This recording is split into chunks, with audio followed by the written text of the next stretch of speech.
Motions to dismiss by defendants in debt collection cases, Part 2. Brought to you by yourlegalleg.com. Your advantage if you are being sued by debt collectors. In Part 1 of this video, we asked, what do you do if you're being sued by a debt collector? And we concluded that one of the first things you should consider is filing a motion to dismiss for various reasons which we discussed. In this video, we'll discuss timing and the all-important questions of how you should get your motion ruled on and who should be pushing to get it ruled. In most states, if you want your motion ruled on, you must first have a hearing. Most courts will not do this on their own. Normally, the courts require one of the parties, and either one can do it, to set the motion for hearing and to move things forward towards argument and decision. Usually on a motion to dismiss the petition, delay will help a debt defendant, and so it often makes sense to wait to see if the debt collector will set the hearing. It will annoy them if, while waiting, you also begin to conduct discovery, even when you haven't filed an answer. Annoying in a good way for you, that is, although if you don't, they may not either, so it may lull them into complete inactivity. Remember my constant warnings about taking what seems to be the easy way out, though. If you try this inactivity ploy and they go forward, you will have sacrificed the momentum, which is a high price to pay. And you must watch to make sure that you don't miss a hearing date set by the other side or the court. And if you're not taking control, you risk someone else doing so to your detriment. So that's why I suggest that you move forward with the discovery. Plus, sometimes courts have a maximum time that they can keep a case without filing a special report, which they hate. And if your court is like that, leaving the motion to dismiss unargued can reduce your time for discovery or other important things, so you have to pay attention to that stuff. The party bringing a motion is ordinarily responsible for getting it heard and ruled on by the court. If you want the motion heard, that means that you would need to contact the court's clerk or secretary, find a good date and time for argument, and set your motion for hearing on that date and time.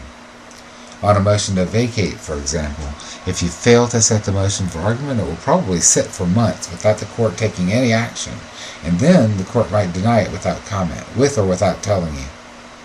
In some states, a motion to vacate that isn't ruled on specifically by the judge is considered denied after a certain time, no action required. So motions to vacate must be set and argued by the party bringing them, that's the defendant. Motions to dismiss, however, are somewhat different. There, you may not have filed an answer and aren't required to do so until there's a ruling. So the case is on hold, kind of, till the motion is ruled on. And that's normally fine with the defendant. And failure to get the motion to dismiss denied might result in the whole case being dismissed for lack of prosecution. So that means, practically speaking, the plaintiff must set the motion for argument and hearing if you don't, or risk getting the case dismissed for lack of prosecution. The plaintiff, that's the debt collector, could also file a motion to dismiss your counterclaim, or possibly your affirmative defenses. This will arise obviously after you've filed an answer in counterclaim. And plaintiffs are required to respond to counterclaims, just as defendants must answer a petition or face default judgment. If the plaintiff does not think that the allegations in your counterclaim state a claim against it, it can file a motion to dismiss. In that case, everything will proceed in just the opposite way as the defendant's motion to dismiss, except that if you don't get the motion to dismiss denied, the underlying original case will continue towards trial, and that could work out badly for you, unpredictably anyway, since the court would end up hearing the motion just before trial, and you just can't count on what they might do. As a general rule, you would want to set and argue the other side's motion to dismiss without a whole lot of delay. Debt collectors don't always do this, so you have to decide how strongly you feel about your motion. If you really think it's a winner, push it. If you think the bigger advantage comes from waiting, you could do that. If you're opposing a motion to dismiss, your general strategy should be first to relate your claims to the words of the law under which you're bringing your claim. If the Fair Debt Collection Practices Act says, as it does, that the debt collector must stop calling you at work under certain circumstances, for example, and your claim alleges these circumstances and the fact that the debt collector continued to call you, then you just point that out and you'll defeat their motion to dismiss your counterclaim. Sometimes it's not so clear, obviously. debt collectors are prohibited from various unfair or deceptive collection practices, and you could bring a claim, based on any of these things, and they're not all specifically enumerated in the law.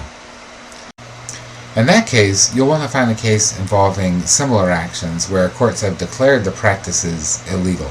If you need help conducting the legal research you need in order to do that, my site does offer a legal research and analysis product. If you can't find a similar case, you will make the strongest logical argument possible that the action in dispute is unfair or deceptive. Remember that although every fact pleaded will be considered in your favor, and every doubt resolved in favor of the party opposing the motion, that is, the court will decide close questions of law. That means that even if the judge thinks that calling you 7 times in an hour is unreasonable and illegal, he or she might decide that calling you 6 times was not unreasonable. And that's because the question is not how often you were called, a factual question, which they have to decide according to how the pleadings were, but whether the number of calls, whatever it was reasonable. A decision of law the judge is supposed to make without favoring either side. And every legal question eventually comes down to a line drawn between two things which can be hard to see the difference between, really, sometimes. For this reason, it makes sense for you to state the facts strongly and to make your best case factually, even at this stage.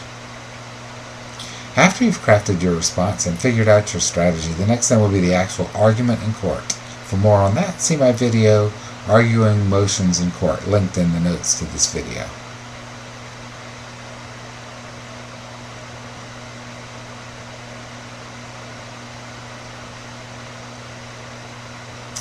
If you like this video, please give it a thumbs up, like and comment on, and share it with anyone you think it might help.